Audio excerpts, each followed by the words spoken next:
Good morning all of you. हमारे YouTube channel geography junction पे आपका हार्दिक स्वागत है। आज हम बात करेंगे मुख्य रूप से एक ऐसे विषय पर जो अति महत्वपूर्ण है। जैसे अपन बात करेंगे राजस्थान के जो जलवायु प्रदेश है, उन जलवायु प्रदेश को कितने भागों में बांटा गया या उन जलवायु प्रदेश की क्या क्या विशेषताएं हैं। जैसे अपन पढ़ते हैं राजस्थान को कितने जलवायु भागों में बांटा गया, तो राजस्थान को मुख्य रूप से 5 जलवायु भागों में बांटा, लेकिन जो जलवायु कृषि प्रदेश हैं वो आपके थोड़े अलग है। तो ये आपको थोड़ा ध्यान रखना है कि राजस्थान को मुख्य रूप से 10 कृषि जलवायु प्रदेशों में बांटा गया। कितने में? 10 कृषि जलवायु प्रदेशों में बांटा गया। अपन सबसे पहले एकक की विस्तृत व्याख्या करते हैं, कौन कौन से जिलों में है और उनमें कौन कौन सी फसलें उगाई जाती है। जैसे अपन बात करते हैं राजस्थान को मुख्य रूप से 10 कृषि जलवायु प्रदेशों में बांटा गया। कितने में? 10। ये ध्यान रखना, कितने जलवायु प्रदेश हैं? 10। जैसे अपन पहला भाग पढ़ते हैं कि इनको भी जो ए बी और सी ऐसे नाम दे दिया, ए बी सी डी, या अपन ये कह सकते हैं फर्स्ट भाग, फिर द्वितीय भाग, फिर एक भाग में फिर 2-3 भाग कर दिए, फिर द्वितीय भाग में 2 भाग 3 भाग कर दिए, फिर चतुर्थ में ऐसे अलग अलग भाग में बांटा। अपन को इनके नाम के अनुसार पढ़ना है। जैसे शुष्क ए मैदान, अब ये शुष्क पश्चिमी मैदान कहाँ पर है? शुष्क पश्चिमी, जैसे अपन सोचते हैं राजस्थान का जो सबसे पश्चिमी हिस्सा होता है ना, वहीं पर है। तो वहाँ के जो मुख्य रूप से जो जैसे 2 जिले आएंगे, एक आएगा आपके बाड़मेर और एक आएगा दूसरा, जिनको अपन पूर्णतः मरुस्थलीय जिले कहते हैं ना, वो आपके कहाँ आएंगे? पश्चिमी, शुष्क पश्चिमी मरुस्थल में। जैसे अपन बात करते हैं, यह शुष्क मरुस्थलीय प्रदेश है जहां पर बालू का स्तूप पाए जाते हैं, जैसे अनुददरिया, अनुप्रस्थ है, बरखान है, ये वाला नेपका वगैरह बालू का स्तूप। यहां पर स्फुटों की प्रधानता तथा यहां पर जो वर्षा है वो आपको एमएम में दी हुई है, यानी मिलीमीटर में, यानी आप कह सकते हो 20 सेंटीमीटर से 30 सेंटीमीटर के मध्य होती है। कहां पर? 20 से 30, या अगर अपन इसको 10 से गुणा करेंगे तो ये मिलीमीटर में आ जाएगा, 200 से लेकर 300 मिलीमीटर के मध्य। तो ये हो गई। और यहाँ तापमान अधिक रहता है, यहाँ पर धूल भरी आंधियां चलती है, और यहाँ शुष्क जो मिट्टी है एकदम शुष्क है, आर्द्रता की कमी है, और जल ग्रहण करने की क्षमता बिल्कुल कम है। जैसे यहाँ पर जो वनस्पतियाँ हैं वो छोटी छोटी वनस्पतियाँ हैं, और बड़े पेड़ों का अभाव है, और पत्तियाँ भी छोटी छोटी। ये सारी जो विशेषता आपको इनमें ध्यान रखनी है। और यहाँ पर जो फसलें होती है, बाजरा, मूंग, मोट, गवार, ये जितनी भी अपन पढ़ते हैं। और ये जो इलाका है वर्षा के क्षेत्रफल पर ज़्यादा डिपेंड करता है। अब जब इंदिरा गांधी नहर परियोजना के आने के बाद में इन क्षेत्रों में थोड़ी हरियाली हुई है, इंदिरा गांधी नहर के कारण, जहां कहीं भी पेयजल की सुविधा उपलब्ध हो गई इंदिरा गांधी नहर के कारण, तो ये अपन कह सकते हैं। और यहाँ पर विद्युत की जो आपूर्ति है वो भी हो गई है। पहले ये एकदम सुनसान जगह थे। अब अपन बात करते हैं सिंचित उत्तरी पश्चिमी प्रदेश। उत्तरी पश्चिमी प्रदेश से मैदान है जो सिंचित रूप से, अब सिंचित रूप से 2-3 जिले आएंगे। जैसे अपन बात करते हैं गंगानगर और हनुमानगढ़, 2 जिलों में जो इंदिरा गांधी नहर के द्वारा जो सिंचित क्षेत्र है, जहां पर सर्वाधिक जो सिंचाई के साधन उपलब्ध है नहरों द्वारा। जैसे यहाँ जो वर्षा है वो 10 सेंटीमीटर से लेकर 100 से लेकर 300-350 mm यानी मिलीमीटर के मध्य है। जैसे यहाँ पर जलोढ़ लवणीय युक्त मृदा है। जैसे अपन पढ़ते हैं ना, हनुमानगढ़ जो क्षेत्र है वो इंदिरा गांधी नहर के अधिक सिंचाई के कारण वो क्या, सेम की समस्या, यानी वहाँ पर दलदली क्षेत्र हो गया, यानी वहाँ पर जो पानी की निकासी की जो व्यवस्था है वो सही नहीं है, यानी जो नहर के दोनों ओर के जो क्षेत्र है वहाँ पर जो पानी रिस के आता है उसके कारण जो क्षेत्र है वो दलदली हो गया। तो ये अपन ये सब कहाँ पर मिलेंगे आपको? सिंचित उत्तर पश्चिमी मैदान में, गंगानगर और हनुमानगढ़ में। यहाँ पर देखो कपास, गन्ना, दालें, गेहूं, चना और सरसों, इस प्रकार की जो फसलें हैं यहाँ इस दूसरे वाले क्षेत्र में उगाई जाती है। फिर अपन बात करते हैं तीसरा, जो पहले का तीसरा है उच्च शुष्क एवं सीमित सिंचाई क्षेत्र, यानी जो तापमान है वो अधिक होगा तो भूमि तो शुष्क है, लेकिन यहाँ सीमित मात्रा में सिंचाई क्षेत्र है। जैसे वहाँ वर्षा की मात्रा 100 से लेकर 350, लगभग 100 से लेकर 350। जैसे मरुस्थलीय प्रदेश, यहाँ जो मिट्टी है वो मरुस्थलीय मिट्टी पाई जाएगी। जैसे अपन बात करते हैं बीकानेर, जैसलमेर, चूरू, ये जो 3 क्षेत्र है बीकानेर, जैसलमेर और चूरू, यहाँ पर सिंचित जो सिंचाई है वो सीमित मात्रा में होती है। जैसे यहाँ पर बाजरा है, गवार है, दालें है, गेहूं है या सरसों, जो इस प्रकार की जो फसलें उगाई जाती है सिंचाई के कारण। फिर अपन बात करते हैं, इसको दूसरे भाग में अपन में बांटा गया है, अंतः प्रवाह शुष्क प्रदेश।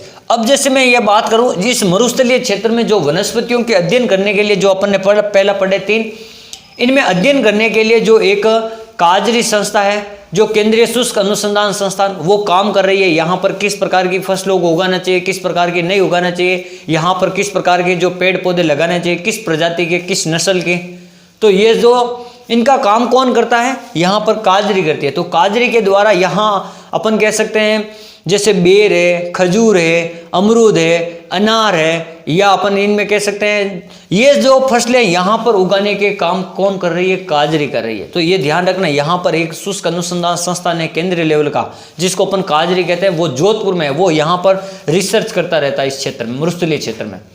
फिर अपन बात करते हैं अंतः प्रवाह शुष्क प्रदेश। अब आपको पता है अंतः प्रवाह शुष्क प्रदेश, यानी राजस्थान में जो अंतः प्रवाह की सबसे बड़ी नदी है आपको लूणी नदी। तो लूणी के जो 3 जिले हैं, जैसे जालोर, सिरोही और पाली, इन 3 जिलों को इसमें रखा गया है। इसमें अंतः प्रवाह शुष्क प्रदेश में, अंतः प्रवाह शुष्क में आपके इसमें रखा गया है, जो मैंने बताया वो लूणी क्षेत्र में रखा गया है। अंतः प्रवाह शुष्क प्रदेश में नागौर, सीकर और झुंझुनू को रखा गया। किसको रखा गया? नागौर है, सीकर है, झुंझुनू। आपको पता है सीकर और झुंझुनू के मध्य भी एक अंतः प्रवाही नदी है, कांतली नदी, वो आपको ध्यान रखना। खंडेला की पहाड़ियों से निकलती है और तोरावाटी की क्षेत्र, उस क्षेत्र को अपन तोरावाटी कहते हैं, और ये खंडेला सीकर से निकलकर झुंझुनू में लुप्त हो जाती है। ये वर्षाती नदी है जो बरसात के समय चलती है। जैसे यहाँ पर 300 से लेकर 500 मिलीमीटर के मध्य वर्षा होनी चाहिए, 300 से 500। यहाँ के क्षेत्र तो मैंने बता दिया, नागौर, सीकर, झुंझुनू। यहाँ पर रेतीली चूना युक्त मिट्टी होती है। क्या होती है? रेतीली है और चूना युक्त मृदा है। यहाँ पर जो फसल है बाजरा, तिल, गेहूं, जौ, जवार, चना, सरसों, ये इस प्रकार की, यानी जो आपने ये राजस्थान में पढ़ते वो सारी जो फसलें यहाँ पर होती। फिर देखो ये अगला आ गया लूणी बेसिन, इस दूसरे का दूसरा पार्ट, लूणी बेसिन का संक्रांति क्षेत्र। अब जो मैंने बात बताया आपको वो वाले जिले, जैसे यहाँ पर वर्षा तो होती है 300 से लेकर 500 मिलीमीटर के मध्य। वर्षा कहाँ तक होती है? 300 से 500 मिलीमीटर।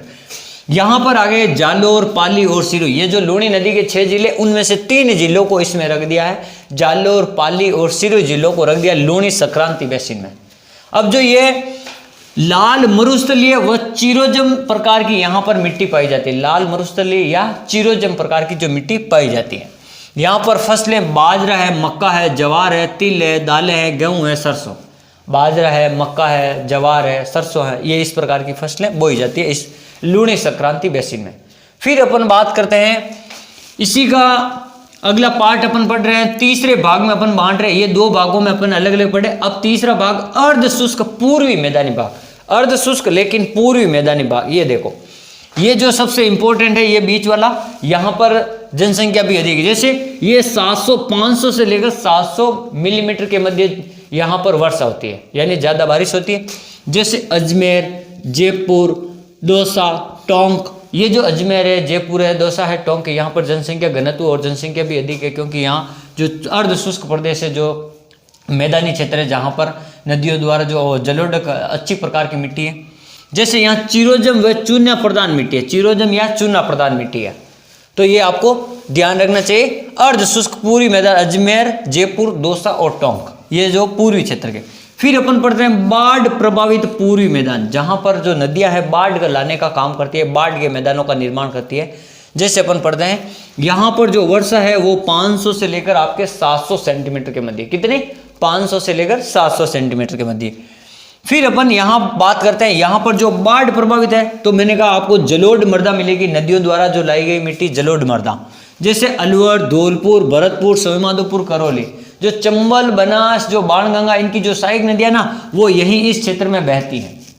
ठीक है, जैसे अलवर है, धौलपुर है, भरतपुर है, सवाईमाधोपुर, करौली। फिर अपन बात करते हैं यहाँ पर जैसे मक्का होगा, बाजरा होगा, गन्ना होगा, दालें होंगी, जौ, सरसों, चन्ना, ये सारी फसलें यहाँ पर उगेगी, क्योंकि जलोढ़ मृदा में कोई भी फसल उगा तो वो उग जाएगी। फिर बात करते हैं अपन चौथा, ये तो 3 हो गए। अब अपन चौथे भाग की बात करते हैं, उप आर्द्र दक्षिणी मैदान। क्या नाम है? उप आर्द्र दक्षिणी मैदान। जैसे अपन बात करते हैं, यहाँ पर वर्षा होगी आपके 500 से लेकर 900 मिलीमीटर यानी मिलीमीटर। और यहाँ पर जलोढ़ व पर्वतीय प्रकार की, पर्वतपदीय प्रकार की जो मिट्टी पाई जाएगी। पर्वतपदीय यानी जो पर्वतों की जो मिट्टी होती है ना, पर्वतों के गिरिपद क्षेत्र में, वहाँ पर जहाँ पर्वत और गिरिपद यानी जो भूमि का जो स्थल मिलता है ना, वहाँ पर पर्वतों से आई मिट्टी मिलती है वहाँ पर। जैसे अपन बात करते हैं भीलवाड़ा राजसमंद चित्तौड़गढ़, भीलवाड़ा राजसमंद चित्तौड़गढ़, यहाँ पर चावल है, तिलहन है और गेहूँ है और चन्ना, ये प्रकार की फसलें होती हैं। गेहूँ, तिलहन, चन्ना है, चावल है, इस प्रकार की फसलें इस क्षेत्र में होती है उप आर्द्र दक्षिणी मैदान में। फिर बात करते हैं अपन आर्द्र दक्षिणी मैदान। ये जो अब सर्वाधिक जैसे जैसे अपन आ रहे हैं, वर्षा का जो स्तर है धीरे धीरे बढ़ रहा। जैसे अपन बात करते हैं 500 से लेकर 1100 सेंटीमीटर जहां बारिश होती है उसको कहते हैं जो उप आर्द्र दक्षिणी मैदान।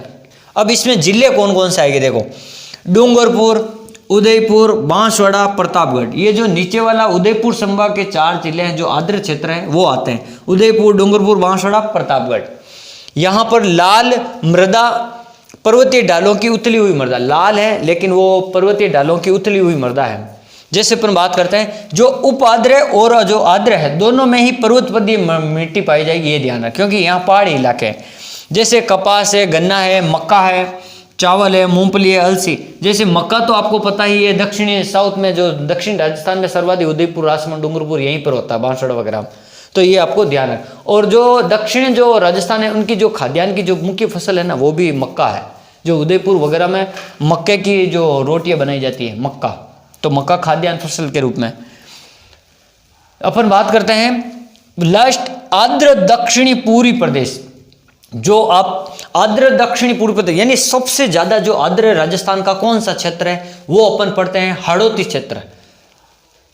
क्या पढ़ते हैं? हाड़ौती, कोटा संभाग। जैसे अपन बात करते हैं यानी कोटा संभाग में कोटा, बूंदी, बारां, झालावाड़ ये जो जिले आ जाएंगे। यहाँ पर 650 लेकर 1100 मिलीमीटर तक बारिश होती है, 1100 मिलीमीटर तक।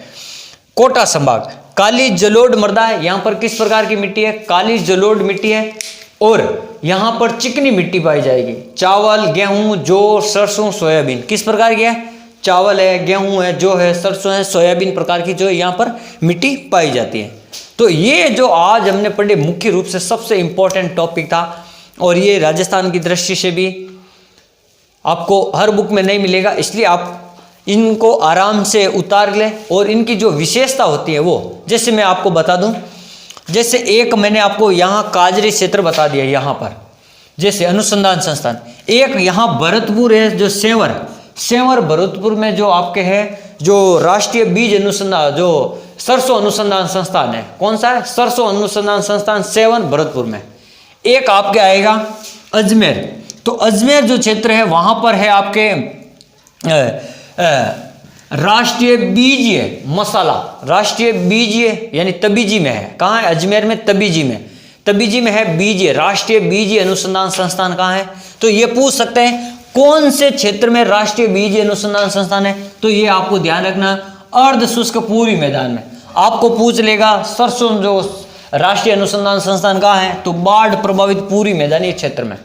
तो ये आपको थोड़ा ध्यान रखना है कि मैंने आपको 10 रूप से जो बांटे गए हैं उनका जैसे इनका वर्गीकरण है, जैसे इन 10 रूपों को किस प्रकार बांटा गया, 1 2 3 4 5। पहले इनको 5 वर्गों में बांटा गया, ठीक है, 5 वर्गों में। जैसे मैंने बांट दिया इन 5 वर्गों को 1 2 3 4 और 5 वर्ग। तो पहले वर्ग में इन्होंने 3 रखे, 3 क्षेत्रों को रखा पहले वर्ग में। फिर दूसरे वर्ग में इन्होंने 2 रखे, दूसरे में कितने रखे? 2। और तीसरे में इन्होंने कितने रखे? 2, ठीक है, तीसरे में भी 2 रखे, चौथे में इन्होंने रखे 2 और 5वें क्षेत्र में इन्होंने रखा 1।